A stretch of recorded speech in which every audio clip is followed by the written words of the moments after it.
expose pemberitaan melalui kanal-kanal YouTube dan media sosial pribadi semacam ini menjadi penting sebenarnya sebagai petunjuk bagaimana seorang kepala daerah itu siap bekerja, siap berkomunikasi, dan tentu saja siap berinteraksi dengan masyarakatnya, khususnya di Jawa Barat dalam hal ini.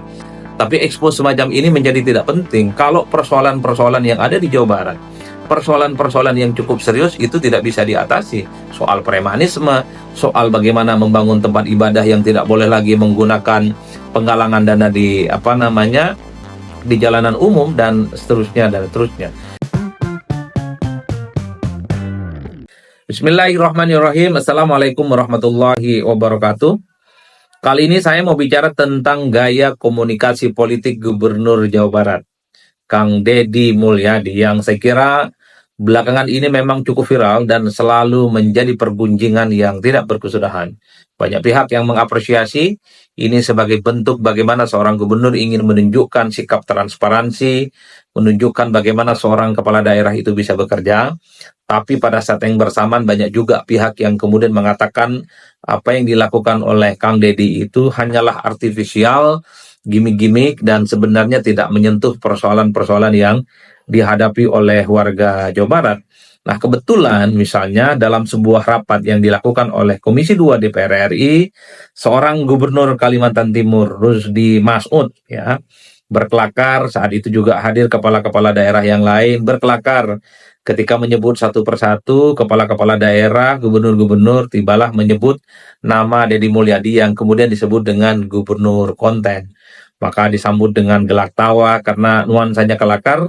Kata Rudi Masud, ini adalah gubernur konten karena memang Kang Deddy Mulyadi itu adalah sebagai gubernur yang memang cukup aktif bagaimana menampilkan kegiatan-kegiatan politiknya sebagai seorang gubernur melalui channel YouTube ataupun melalui media sosial pribadinya.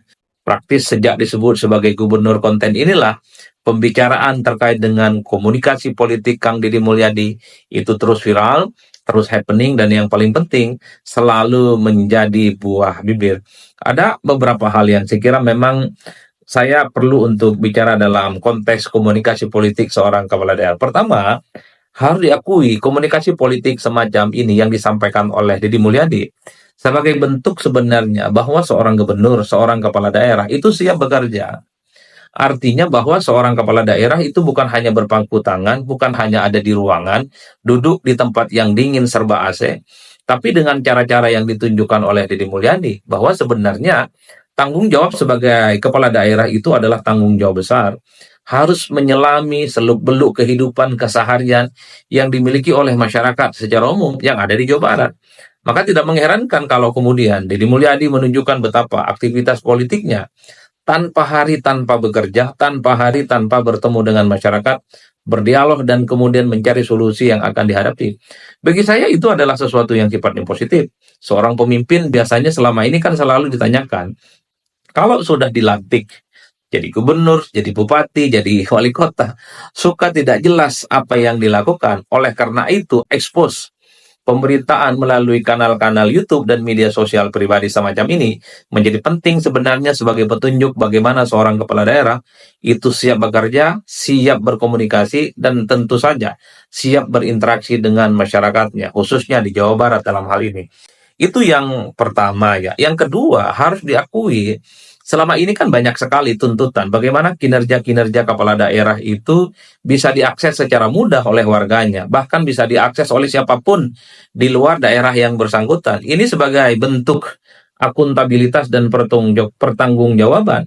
Bagaimana seorang gubernur, seorang bupati dan wali kota itu bukan hanya ongkang-ongkang kaki, tapi gubernur, bupati dan wali kota adalah mereka kepala daerah yang kesehariannya bekerja untuk rakyat, kakinya ada di bawah.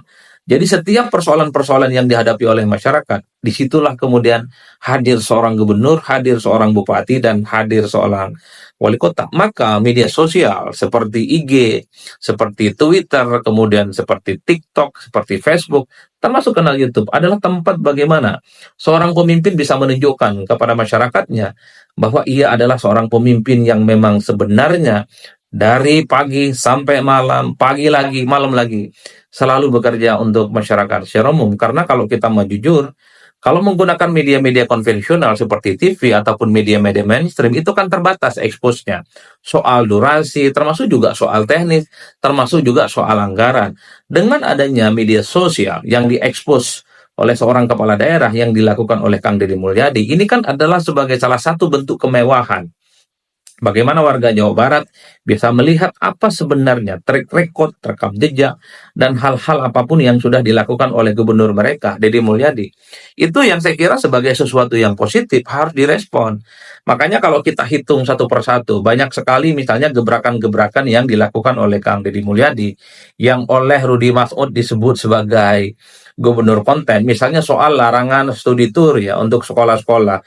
Kemudian juga soal terkait dengan larangan soal meminta dana ataupun penggalangan dana di jalan umum, termasuk juga soal satgas anti premanisme, termasuk juga misalnya akan ada wajib militer bagi anak-anak muda, anak-anak sekolahan yang misalnya berperilaku buruk, termasuk yang terakhir misalnya soal Kang Deddy Mulyadi itu berdialog dengan anak-anak SMA atau anak SMA yang protes soal bagaimana soal wisuda yang ada di sekolah. Hal-hal semacam ini bagi saya tetaplah positif. Tapi yang menjadi catatan kritis itu adalah jangan sampai apa-apa yang kemudian diupload di media sosial itu hanya bersifat artifisial, bersifat soal gimmick, tapi tidak ada solusi yang kemudian bisa dipertanggungjawabkan kepada masyarakat di Jawa Barat secara umum.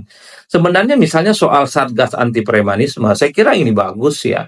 Karena memang banyak sekali praktik-praktik premanisme di Jawa Barat. Ini kan terekspos, dilakukan oleh begitu banyak masyarakat, baik masyarakat kelas menengah, kelas bawah, bahkan masyarakat-masyarakat yang bekerja di dunia usaha. Oleh karena itu, setelah ada gebrakan soal bagaimana ada Satgas anti premanisme yang kita bisa saksikan disampaikan oleh Kang Deddy misalnya melalui media sosialnya, besok-besok untuk 5 tahun yang akan datang, nggak ada lagi cerita misalnya soal premanisme di Jawa Barat itu ada. Premanisme itu banyak, bukan hanya terjadi di pabrik-pabrik besar, tapi juga misalnya terjadi di level bawah. Orang parkir tiba-tiba parkirnya maksa. Padahal di situ adalah parkirnya bebas, itu kemudian tidak ada kewajiban untuk memberikan parkir. Tapi misalnya ada pihak-pihak tertentu bahwa itu adalah kawasannya urusan parkir sekalipun. Itu kan menjadi urusan yang sangat meresahkan. Oleh karena itu, ketika ada gebrakan terkait dengan Satgas anti premanisme, maka tak ada cerita. Premanisme praktik-praktiknya itu ada di Jawa Barat. Kalau itu tidak bisa dilakukan, wajar kalau kemudian menganggap urusan medsos, eksplorasi terkait dengan kinerja gubernur itu hanya sebatas gimmick. Misalnya soal larangan untuk menggalang dana atau meminta dana di jalanan umum. Ya saya kira bagus ya untuk bagaimana melindungi harkat dan martabat umat Islam misalnya. Yang saya kira memang di berbagai tempat di Jawa Barat ini selalu menggantungkan untuk membuat tempat ibadah khususnya masjid dan musola melalui penggalangan dana di jalan-jalan umum. Kira-kira ada tidak solusinya dari gubernur untuk membantu masyarakat yang memang suka mendirikan tempat ibadah, masjid, musola sebagai tempat bagaimana umat Islam menjalankan ibadah mereka. Jangan hanya larangan misalnya untuk tidak lagi dilakukan penggalangan dana di jalan umum tanpa ada solusi. Masyarakat tentu senang, warga senang. Mereka tidak harus ke jalanan di tempat umum meminta dana sekedar untuk mendirikan tempat ibadah misalnya. Senang kalau kemudian pemerintah mencarikan solusi. Jadi setiap masyarakat bikin musola, bikin masjid, bikin apapun, itu juga bisa diselesaikan oleh pemerintah. Itulah yang saya kira menjadi penting. Satu sisi, ekspos kegiatan dan komunikasi politik seorang gubernur melalui media sosial itu menjadi mantap semantap-mantapnya. Tapi ekspos semacam ini menjadi tidak penting kalau persoalan-persoalan yang ada di Jawa Barat, persoalan-persoalan yang cukup serius itu tidak bisa diatasi. Soal premanisme, soal bagaimana membangun tempat ibadah yang tidak boleh lagi menggunakan penggalangan dana di jalanan umum dan seterusnya dan seterusnya. Menjadi penting juga seorang gubernur menyampaikan kepada warganya secara umum bahwa persoalan-persoalan seperti kemiskinan, soal kesejahteraan, soal kesehatan, soal stunting itu juga disampaikan di kanal YouTube-nya. Kira-kira sudah berapa persen angka kemiskinan di Jawa Barat itu bisa dikurangi? Kira-kira akses terhadap dunia pekerja ataupun lapangan pekerjaan baru yang sudah dibuka di Jawa Barat itu sudah berapa persen yang mampu menyerap anak-anak muda, bonus-bonus demografi yang kemudian bisa bekerja di tempat umum. Kalau itu yang dilakukan, saya kira media sosial yang dilakukan oleh seorang gubernur dan kepala-kepala daerah yang lain, pastinya mantap semantap-mantapnya. Satu sisi, gubernur memang harus pamer apa yang mereka lakukan sebagai bentuk pertanggungjawaban kinerja. Tapi pada saat yang bersamaan, bahwa aktivitas apapun yang dilakukan oleh gubernur sebagai salah satu gebrakan yang paling prinsip adalah harus dibarengi dengan bukti solusi berupa kebijakan-kebijakan yang pro dengan rakyat.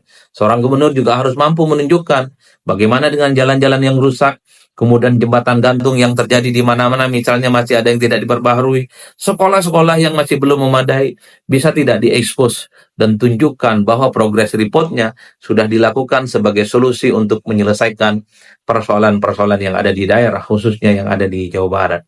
Jadi disitulah yang kemudian menjadi penting bagi saya. Medsos penting, ekspos kegiatan seorang gubernur penting, tapi yang tak kalah pentingnya adalah apapun yang sudah dilakukan, dipamerkan di media sosial, harus dibarengi dengan bukti-bukti konkret, bukti-bukti yang teruji, yaitu berupa kebijakan dan keberpihakan kepada masyarakat secara umum, khususnya yang ada di Jawa Barat. Nah, yang terakhir yang saya katakan adalah, kalau kita lihat rata-rata secara umum, konten-konten yang ditampilkan oleh Gubernur Jawa Barat, itu kan bersifat sangat pribadi, ya. Kalau kita mengacu di negara luar, misalnya Barack Obama juga punya media sosial sebelum jadi presiden, tapi setelah jadi presiden, akun pribadinya itu agak sedikit di stop sejenak dan kemudian bikin semacam media sosial resmi sebagai presiden Amerika saat itu. Nah, kita tentu membayangkan dan sekaligus bisa membedakan antara akun pribadi seorang gubernur dengan antara akun yang secara ofisial dan secara resmi dimiliki oleh seorang gubernur. Tentu kita berharap seorang gubernur itu bukan hanya bekerja sendirian, tapi juga melibatkan secara keseluruhan institusi dan kelembagaan. Oleh karena itu, kanal-kanal YouTube ataupun medsos-medsos yang secara kelembagaan yang dimiliki oleh Jawa Barat ataupun di tempat-tempat yang lain yang aktif menggunakan media sosial menjadi penting, sehingga apapun yang dilakukan oleh seorang gubernur bukan hanya melekat pada dirinya seorang personal, seorang pribadi, tapi melekat pada seorang kepala daerah. Dia itu mewakili seorang gubernur dan merepresentasikan seorang nomor penting di Jawa Barat, kira-kira begitu, supaya dia itu satu, akuntabilitasnya jelas, audit kinerja jelas, dan kemudian pengawasannya juga jelas. Itulah yang kemudian tentu kita berharap bahwa siapapun gubernur di negara kita, bupati dan wali kota di negara kita yang aktif di media sosial, sebisa mungkin secara perlahan juga harus mulai hijrah, bikin akun-akun resmi secara kelembagaan, bikin akun-akun dan YouTube channel secara institusi, supaya akuntabilitas dan pertanggungjawabannya kepada publik bisa jauh lebih rasional dan jauh bisa dipertanggungjawabkan. Saya kira di situ pentingnya, karena saya kira kerja gubernur itu adalah bukan hanya kerja pribadi ataupun kerja individual, tapi kerja kolektif dan kolegial, di mana mestinya setiap aktivitas yang dilakukan oleh gubernur, di situ harus menyertakan bagaimana instansi-instansi, kemudian pejabat-pejabat di bawahnya, itu harus terlibat dan menjadi bagian dari mencari solusi yang sedang dihadapi oleh warga, khususnya yang ada di Jawa Barat. Saya kira di situ bagi saya tetaplah positif menjadi penting. Seorang gubernur harus menunjukkan bagaimana kinerjanya, tanpa hari tanpa kinerja, tanpa hari tanpa konten, tanpa hari tanpa mengupload video-video kegiatan. Bagi saya itu mantap dan bagus. Tapi tak kalah pentingnya adalah jika setiap konten, setiap medsos yang ditampilkan oleh seorang kepala daerah itu dibarengi dengan kinerja-kinerja yang terukur, berupa kebijakan yang pro dengan rakyat. Yang paling penting adalah masyarakat di Jawa Barat khususnya itu jangan pernah berhenti untuk menjadi masyarakat yang kritis. Karena segala sesuatu yang ditampilkan oleh penguasa, segala sesuatu yang ditampilkan oleh gubernur tentu hanya dari satu arah. Tidak cover both side, tidak dua arah. Oleh karena itu, apa yang dilakukan oleh Kang Deddy Mulyadi sebagai bentuk komunikasi publik kepada masyarakat supaya tidak satu arah, tentu warga di Jawa Barat, kalau ada masalah-masalah di daerahnya, bikinlah video, bikinlah kanal YouTube, dan sampaikan kepada gubernur di Jawa Barat bahwa ada persoalan yang belum selesai. Misalnya kalau ada infrastruktur, jalanan rusak, bikinlah itu video dan sampaikanlah kepada gubernur Jawa Barat. Hai Pak Gubernur, di kampung kita sudah bertahun-tahun soal bagaimana pembangunan infrastruktur ini tidak selesai, bisa tidak ini diatasi? Kalau ada sekolah yang tidak layak, ada sekolah yang ambruk, atapnya bocor, temboknya kemudian mau rubuh misalnya, bikinlah video, sampaikan, hai Pak Gubernur yang mulia, Ini di tempat kami ada sekolah, mau ambruk, atapnya bocor, sudah bertahun-tahun tak selesai, bisa tidak ini dipersoalkan? Kalau ada di tempat tertentu di Jawa Barat, misalnya soal jembatan kampung, jembatan gantung kurang oke, misalnya tidak manusiawi, bilang kontennya, bikin kontennya. Hai Pak Gubernur, di tempat kami sudah bertahun-tahun persoalan jembatan ini tidak pernah diselesaikan. Tolong ini dicarikan solusinya. Oleh karena itu, setelah gubernurnya begitu aktif berkomunikasi melalui media sosial, tentu kita berharap warga Jawa Barat ataupun dimanapun di tempat-tempat yang lain aktif bikin konten-konten YouTube yang memberikan bagaimana persoalan-persoalan di daerah juga belum tersentuh dan minta kepada gubernur untuk mencarikan solusinya. Kalau ini yang terjadi, maka media sosial itu menjadi penting, bukan hanya sebatas ajang untuk membangun eksistensi, bukan hanya sebatas ajang untuk menunjukkan kepada masyarakatnya bekerja. Secara prinsip, masyarakatnya diberikan solusi, dan semua keluh kesah yang ada di bawah itu dijadikan jalan keluarnya. Saya kira di situ, salam politik syaun-syaun, pastinya mantap, semantap-mantapnya.